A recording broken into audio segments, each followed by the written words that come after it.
오즈의 마법사 제 23장 착한 마녀 글린다가 도로시의 소원을 들어주다. 하지만 사랑스러운 글린다를 만나러 가기 전에 친구들은 먼저 성 안의 한 방으로 안내되었어요. 그곳에서 도로시는 여독을 풀기 위해 깨끗한 물로 얼굴을 씻고 차분하게 머리를 빗었죠. 사자는 자신의 풍성한 갈기에서 여행 동안 쌓인 먼지를 털어내며 정돈했어요. 허수아비는 흐트러진 자신의 몸을 다시 잘 다듬어 가장 멋진 모양새를 만들었고, 양철 나무꾼은 자신의 반짝이는 양철 몸을 정성껏 닦고 삐걱거리는 관절마다 기름을 꼼꼼히 발라 움직임이 부드럽게 만들었답니다. 모두가 깔끔하고 단정하게 준비를 마치자 병사 소녀는 친구들을 이끌고 넓고 아름다운 큰 방으로 향했어요. 그 방 중앙에는 루비로 장식된 화려한 왕자가 있었고 그 위에 착한 마녀 글린다가 우아하게 앉아 있었어요. 친구들 눈에 비친 글린다는 놀랍도록 아름답고 젊어 보였답니다. 그녀의 머리카락은 마치 불꽃처럼 진한 붉은색이었고 어깨 위로 풍성하게 흘러내리는 고리 모양의 곱슬머리는 햇살에 반짝이는 듯했어요. 그녀가 입은 옷은 순백색이었는데 티 없이 맑은 그녀의 피부와 어우러져 더욱 빛나 보였죠. 푸른색 눈은 따뜻한 호수처럼 깊었고 그 눈빛은 도로시를 향해 한없이 다정하게 바라보고 있었답니다. 내 사랑스러운 아가, 내가 널 위해 무엇을 해줄 수 있을까? 글린다는 도로시를 향해 부드럽고 상냥한 목소리로 물었어요.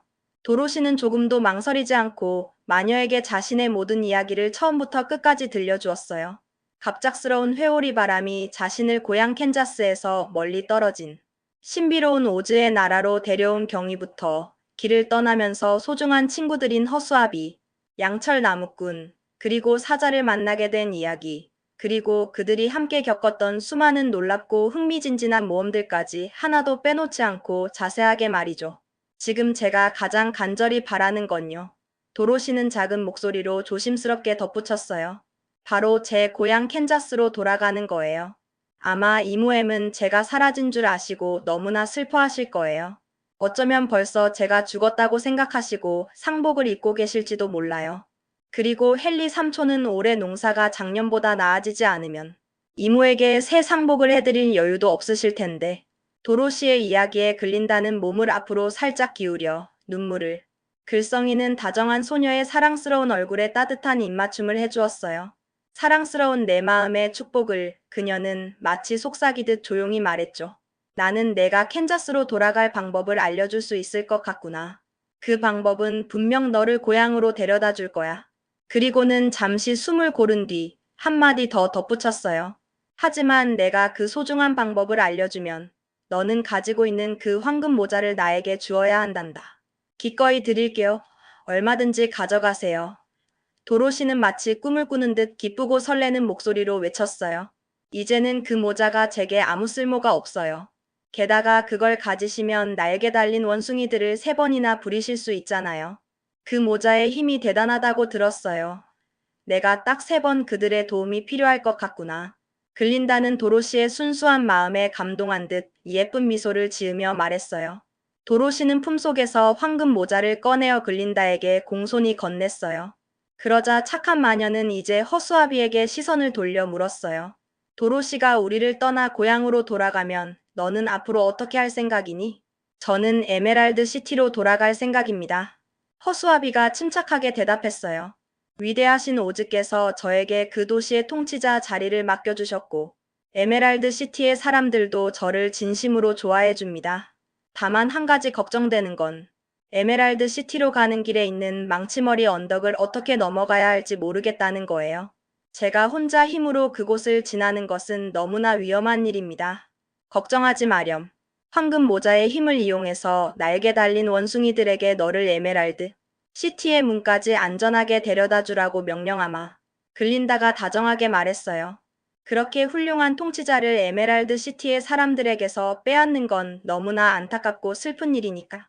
너는 그들에게 꼭 필요한 존재란다. 제가 정말로 훌륭한 통치자인가요? 허수아비는 아직도 믿기지 않는 듯 조심스럽게 물었어요. 그럼 너는 정말 특별하단다. 내 지혜는 많은 사람들에게 도움이 될 거야. 글린다가 따뜻하게 대답해 주었죠. 그녀는 이번에는 양철 나무꾼을 향해 시선을 옮겨 물었어요. 도로시가 이 오즈의 나라를 떠나면 너는 어떻게 할 거니? 양철 나무꾼은 자신의 도끼에 몸을 살짝 기댄 채 깊은 생각에 잠긴 듯 잠시 침묵했어요. 그리고는 천천히 입을 열었죠. 윙키들은 저에게 참으로 친절했어요. 사악한 서쪽 마녀가 죽은 후 그들은 제가 그들을 다스려주기를 간절히 원했어요. 저도 윙키들이 정말 좋아요. 만약 제가 서쪽 나라로 다시 돌아갈 수만 있다면 그들을 영원히 다스리는 것보다 더 좋고 행복한 일은 없을 겁니다. 그들과 함께라면 저는 외롭지 않을 거예요. 그렇다면 날개 달린 원숭이에 대한 나의 두 번째 명령은 글린다가 온화하게 말했어요. 그들이 너를 윙키들의 나라로 안전하게 데려다 주는 것이란다. 내 두뇌는 허수아비만큼 커 보이지는 않지만 내 마음속의 지혜와 현명함은 잘 닦여 있을 때 그 어떤 것보다 밝고 총명하단다. 너는 틀림없이 현명하고 훌륭하게 윙키들을 다스릴 거야. 내 따뜻한 마음이 그들을 이끌어줄 거야. 그 다음 착한 마녀는 크고 털 많은 사자를 바라보며 조용히 물었어요. 도로시가 집으로 돌아가면 너는 어떻게 할 생각이니? 이제 너도 내 길을 찾아야 할 때야. 망치머리 언덕 너머에는 아주 웅장하고 아름다운 오래된 숲이 있습니다. 사자가 위험 있는 목소리로 대답했어요. 그곳에 사는 모든 짐승들이 저를 자신들의 왕으로 삼아 주었습니다. 그 숲으로 다시 돌아갈 수만 있다면 저는 그곳에서 정말 행복하게 살 수 있을 겁니다. 이제 더 이상 겁먹지 않고 그들을 이끌 수 있을 것 같아요. 날개 달린 원숭이에 대한 나의 세 번째이자 마지막 명령은 글린다가 엄숙하게 말했어요. 너를 내 숲으로 안전하게 데려다 주는 것이란다. 그렇게 하고 나면 황금 모자의 힘은 완전히 다하게 될 것이고 나는 그 모자를 원숭이 왕에게 주어 그와 그의 무리가 영원히 자유롭게 살게 하마. 이제 더 이상 누구에게도 구속되지 않을 거야. 허수아비와 양철 나무꾼, 그리고 사자는 자신들을 위해 베풀어준 착한 마녀. 글린다의 친절에 진심으로 감동하며 고마워했어요. 도로시는 기쁨에 겨운 목소리로 외쳤어요. 당신은 정말 아름다우신 만큼이나 마음씨도 곱고 선하시네요. 하지만 아직 제가 캔자스로 돌아가는 방법을 말씀해 주시지 않았어요. 저도 이제 제 집으로 가야 해요. 염려 마렴. 내가 신고 있는 그 은 구두가 너를 사막 건너편 내 고향 캔자스로 데려다 줄 거야. 글린다가 부드러운 미소를 지으며 대답했어요. 만약 내가 그 은 구두의 놀라운 힘을 진작 알았더라면 내가 이 오즈의 나라에 처음 왔던 바로 그날 이모엠에게로 곧바로 돌아갈 수 있었을 거란다. 하지만 모든 일에는 다 때가 있는 법이지. 하지만 그랬다면 저는 이 멋진 두뇌를 절대 얻지 못했을 거예요. 허수아비가 깜짝 놀란 듯 큰 소리로 외쳤어요. 아마 저는 평생 농부의 옥수수밭에서 새들을 쫓으며 살았겠죠. 아무것도 모르는 바보로요. 그리고 저는 제 사랑스러운 심장을 결코 얻지 못했을 거예요. 양철 나무꾼이 슬픈 듯 나지막이 말했어요. 아마 저는 숲속에서 세상 끝날 때까지 녹이 슬어 꼼짝도 못하고 서 있었을 거예요. 사랑이 뭔지도 모른 채로요. 그리고 저는 영원히 비겁한 겁쟁이로 살았을 거예요. 사자가 조용히 덧붙였어요. 숲속의 어떤 짐승도 저를 왕으로 인정하지 않았을 거고 저는 언제나 두려움에 떨었을 거예요. 모두 사실이에요. 정말 맞는 말이에요. 도로시가 고개를 끄덕이며 친구들의 말에 공감했어요. 그리고 저는 이 좋은 친구들에게 도움이 되어서 정말 기뻐요. 우리가 함께 모험을 했기에 모두가 원하는 것을 찾을 수 있었으니까요. 하지만 이제 모두가 가장 간절히 원하던 것을 얻었고 각자 다스릴 왕국을 가지게 되었으니 저는 이제 제 집 캔자스로 돌아가고 싶어요. 이모 엠과 삼촌이 너무 보고 싶어요. 내가 신고 있는 그 은 구두에는 정말 놀라운 힘이 숨겨져 있단다. 착한 마녀 글린다가 신비로운 눈빛으로 말했어요. 그 중에서도 가장 신기한 점은 단 3걸음 만에 세상 어느 곳이든 내가 원하는 곳으로 너를 데려다 줄 수 있다는 거야. 각 걸음은 눈 깜짝할 사이에 마치 마법처럼 이루어질 거야. 내가 해야 할 일은 단 하나뿐이란다. 그 구두의 뒤꿈치를 서로 3번 맞부딪히며 내가 가고 싶은 곳으로 데려다 달라고 명령하는 거야. 진심을 담아서 말이지. 그렇다면요. 아이가 기쁘고 설레는 목소리로 방긋 웃으며 말했어요.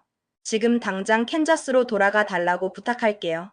한시라도 빨리 이모 엠과 삼촌을 만나고 싶어요. 그녀는 사랑하는 사자의 목에 팔을 다정히 두르고 그의 크고 복슬복슬한 머리를 부드럽게 쓰다듬으며 작별의 입맞춤을 해주었어요. 그리고 양철 나무꾼에게도 입을 맞추었는데 그는 이별의 슬픔에 북받쳐 관절에 녹이 슬 위험이 있을 정도로 눈물을 주르륵 흘리고 있었어요. 하지만 허수아비의 얼굴은 칠해져 있었기 때문에 도로시는 대신 부드럽고 푹신한 그의 몸을 꼭 껴안아 주었답니다. 그 순간 도로시는 사랑하는 친구들과 헤어지는 슬픔에 자신도 모르게 눈물을 흘리고 있음을 깨달았어요. 착한 글린다는 루비 왕자에서 천천히 내려와 소녀에게 마지막 작별의 입맞춤을 해주었어요. 도로시는 자신과 친구들에게 베풀어준 모든 친절과 도움에 대해 그녀에게 진심으로 고마움을 표현했어요. 도로시는 이제 작은 토토를 품에 조심스럽게 안고 사랑하는 친구들과 글린다에게 마지막 작별 인사를 한 뒤, 은 구두의 뒤꿈치를 서로 3번 부딪히며 나지막이 하지만 또렷하게 말했어요. 이모 엠에게 데려다줘. 그 순간 그녀는 마치 거대한 회오리 바람에 휩싸인 것처럼 바람을 가르며 하늘을 빠르게 돌고 있었어요. 그녀의 귀 옆을 스쳐 지나가는 바람 소리만이 유일하게 느낄 수 있는 것이었죠. 아무것도 볼 수도 느낄 수도 없었답니다. 은 구두는 정말이지 놀라운 힘을 가지고 있었어요. 단 3걸음 만에 도로시를 그녀가 명령한 목적지까지 정확히 데려다 주었으니까요. 그러고 나서 도로시는 너무나 갑작스럽게 멈춰서 자신이 어디에 도착했는지도 미처 깨닫지 못한 채 풀이 무성한 잔디 위를 여러 번 빙글빙글 굴렀답니다. 마침내 그녀는 몸을 일으켜 앉아 주위를 둘러보았어요. 믿을 수 없는 광경에 입이 절로 벌어졌죠. 세상에, 말도 안 돼. 그녀는 깜짝 놀란 듯 큰 소리로 외쳤어요. 그녀는 넓고 푸른 캔자스 평원 위에 앉아 있었어요. 바로 앞에는 지난번 회오리 바람이 옛집을 날려버린 후 헨리 삼촌이 새로 지은 깔끔한 농가가 서 있었죠. 헨리 삼촌은 헛간에서 소에게 우유를 짜고 있었고 품에 안겨있던 토토는 도로시의 팔에서 쏜살같이 뛰어내려 헛간 쪽으로 달려가며 기쁨에 겨워 크게 짖고 있었어요. 도로시는 일어나 보니 발에는 양말만 신은 채였어요. 은 구두는 공중을 나는 동안 발에서 벗겨져 사막 어딘가에 떨어져 영원히 사라지고 말았답니다. 제 24장 다시 집으로. 이모엠은 마침 집에서 나와 텃밭에 양배추에 물을 주려던 참이었어요. 그녀는 고개를 들어 도로시가 자신 쪽으로 힘차게 달려오는 것을 보았죠. 사랑하는 우리 아가, 도로시. 그녀는 기쁨에 가득 차 외쳤어요. 그리고 소녀를 품에 꼭 안고 얼굴에 연신 입맞춤을 퍼부었어요. 세상에, 너 대체 어디에서 온 거니? 정말 괜찮은 거니? 오즈의 나라에서 왔어요. 도로시가 진지하고 차분하지만 행복한 목소리로 대답했어요. 토토도 저와 함께 왔어요. 그리고 이모엠, 집에 돌아오게 되어 정말 기뻐요. 이모와 삼촌을 다시 만날 수 있어서 너무나 행복해요.